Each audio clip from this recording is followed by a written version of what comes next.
Orang ini baru saja keluar dari penjara. Baru keluar dari penjara. Dia sangat senang. Bahkan bercanda dengan tahanan baru. Udah bebas. Tapi sedetik kemudian, langsung tersandung, jatuh tertelungkup. Mengapa dia begitu bahagia? Bukan karena dibebaskan dari penjara. Itu karena dia akan menjadi jutawan. Ceritanya seperti ini. 2 tahun yang lalu, Miles dan 2 sahabat mencuri 1 berlian besar. Tapi rekannya akhirnya berubah. Mau sendirian aja. Perkelahian itu tidak sengaja terlihat oleh polisi. Dalam kondisi tidak baik, Miles menyembunyikan berlian. Dia menyembunyikannya di saluran ventilasi gedung yang sedang dibangun. Kemudian Miles ditangkap lagi. Sangat sulit untuk keluar dari penjara. Akhirnya bisa datang dapat diamond. Hal-hal seperti ini. Siapa yang akan sedih? Tetapi memang benar bahwa tidak boleh bersukacita terlalu cepat. Hari itu, Mil ke alamat tempat saya menyembunyikan berlian sebelumnya. Tapi ketika dia sampai di sana, dia langsung bingung. Tempat di mana menyembunyikan berlian sebelumnya sekarang menjadi kantor polisi. Tuhan sedang mempermainkanku. Miles marah dan tidak tahu harus berbuat apa. Tapi berliannya masih ada di dalam. Bagaimanapun, dia masih harus masuk ke dalam dan mengeluarkannya. Jadi dia berpakaian seperti restoran pizza untuk masuk ke dalam. Langsung ke lantai 3. Tapi penjaga itu menghentikannya. Mengatakan bahwa hanya 2 jenis yang diizinkan masuk ke sini. Salah satunya adalah yang memakai borgol. 2 orang dengan lencana polisi. Orang seperti apakah kamu? Ini membuat Miles menegang.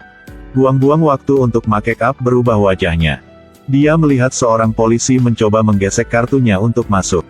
Jadi segera memberinya beberapa pizza ke orang itu. Kemudian diam-diam mencuri kartu aksesnya. Kemudian Miles menemukan seorang paman yang berspesialisasi dalam membuat palsu. Tolong bantu saya menyamar sebagai petugas polisi. Miles mencoba meniru gerakan dan kata-kata polisi di film. Mil sudah siap. Dia dengan bangga berjalan ke kantor polisi dengan tas kerjanya. Tapi baru buka pintu lift, bertemu sekelompok polisi lagi. Miles sedikit gemetar sekarang. Tapi Miles berusaha tenang. Akhirnya melewati gerbang ini. Langsung menuju ke lantai 3. Dia bergegas langsung ke saluran ventilasi di kamar mandi. Tapi kemudian sesuatu terjadi. Seorang penjahat melarikan diri, berlari ke dalam. Miles mengira polisi akan datang untuk menangkapnya. Dia menendang pintu dengan keras. Kemudian cepat kendalikan penjahatnya. Baru dengar polisi datang. Bos besar melihat Miles sangat aneh, jadi dia bertanya. Kamu siapa?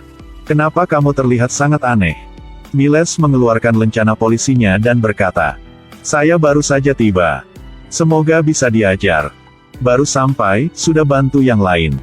Bos besar sangat menyukai Miles, jadi dia mengirimnya 1 misi. Dan bawa pasangan bersamamu. 2 orang tiba di tempat kejadian.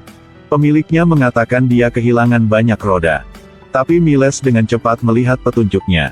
Dia pergi ke truk untuk menemukan roda yang hilang di luar. Kemudian hal yang tidak terduga terjadi. Ini adalah orang yang sangat licik. Untuk menemukan berlian yang disembunyikan di kantor polisi. Baru keluar dari penjara dan langsung pergi. Dia menyamar sebagai petugas polisi. Bahkan menerima cinta dari bos besar. Baru saja memecahkan kasus pencurian roda. Dia berwujud polisi yang menyetir seperti pesawat, tidak takut sama sekali. Kemudian masuk ke supermarket untuk membeli sebotol air. Tapi kebetulan melihat perampokan. Pikiran Mil pertama tidak peduli tentang ini. Tapi sial. Rekannya keluar dari mobil untuk campur tangan. Pada titik ini, Miles harus mengambil tindakan. Dia menodongkan pistol ke kepala perampok. Tapi ketika bandit itu berbalik. OMG. Bertemu kawan. Ternyata dia adalah mantan rekan Miles. Miles diam-diam memberi kesempatan pada teman-temannya untuk kabur. Dalam kepanikan, dia menemui jalan buntu. Dia bahkan hampir mengungkapkan identitas Miles. Agar tidak terekspos. Miles melepas mantelnya. Dengan bangga berlari keluar untuk bernegosiasi dengan bandit. Setelah beberapa saat negosiasi. Rekan yang sangat bersemangat. Setelah semua itu. Dia sekarang menjadi penggemar setia Miles. Bos besar bahkan mempromosikan Miles menjadi pemimpin tim proyek-proyek. Tapi semua ini tidak masalah bagi Miles. Menemukan berlian baru itu penting. Setiap kali Miles masuk ke saluran ventilasi, sulit untuk menemukan di mana berlian itu berada. Tapi hanya rekaman itu yang bisa dilihat. Miles tidak menyerah. Dia pikir segala cara untuk menemukan berlian lagi. Untungnya, Tuhan tidak mengecewakan orang. Miles menemukan berliannya. Itu ada di saluran ventilasi ruang bukti. Tapi ketika Miles hendak masuk, sesuatu terjadi. Bos besar tiba-tiba memanggil dia. Dia mengatakan ada kasus yang membutuhkannya. Miles mencoba menolak tetapi pada akhirnya dia harus menerima. Dia dan rekan-rekannya pergi ke tempat kejadian.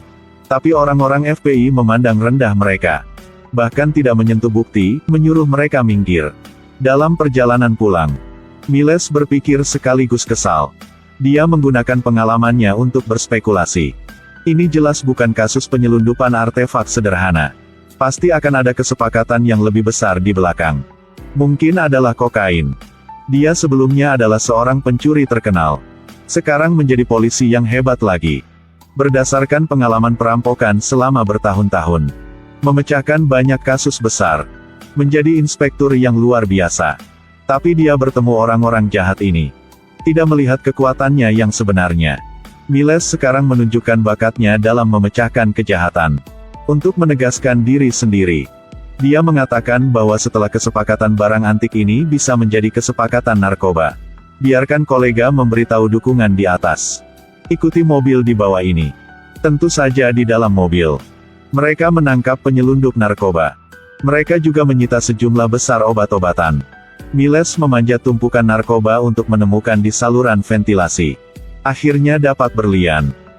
Tapi hal buruk terjadi lagi. Tidak tahu suara siapa yang membuat Miles kaget. Berlian jatuh di dalam tumpukan narkoba. Pada titik ini, bos besar menyuruh FBI untuk datang dan mengambil narkoba ini. Tapi bagaimana Miles bisa setuju? Jadi dia membuat rencana. Gunakan obat ini untuk memancing pemimpin keluar. FBI mendengarnya. Melihat bahwa ide Miles sangat bagus, langsung setuju. Bahkan biarkan dia yang bertanggung jawab atas kasus ini. Tentu saja Miles setuju. Dia membawa Sandra ke lokasi pengiriman. Mobil baru saja berhenti. Miles dengan cepat masuk ke bagasi. Sulit mendapatkan berlian. Tapi sekarang nama rekan lama itu datang dengan tergesa-gesa. Mencuri berlian. Saat mereka berdebat. Kemudian mobil diangkat. Kemudian dibawa ke depan sekelompok. Ternyata pria dengan kepala dan anggota. Melihat beberapa orang asing. Bos sangat berhati-hati. Untuk membuktikan identitas Miles. Bos memberinya pistol dan menyuruhnya menembak teman lamanya. Sementara Miles mengangkat senjatanya. Polisi datang untuk menutupi semuanya. Berhasil menangkap bos. Teman itu mengambil kesempatan untuk kabur. Miles segera mengejarnya. Keluarkan bom asap di dalam mobil. Berhasil menembak pintu mobil teman. Setelah beberapa saat, asap menutupi mobil, mengaburkan pandangan. Sekarang Miles berakselerasi di atas. Kemudian dengan cepat tekan rem. Mobil teman terbalik. Teman juga diberi makan peluru oleh Miles. Saat ini, rekan itu mengetahui identitas dan tujuan Miles. Tapi tahanan ada di depan. Tapi dia tidak bisa menangkap. Karena baru saja mengejar teman. Miles telah melintasi perbatasan negara lain. Mereka tidak punya hak untuk menangkap Miles. Begitu seterusnya. Miles mengambil berlian.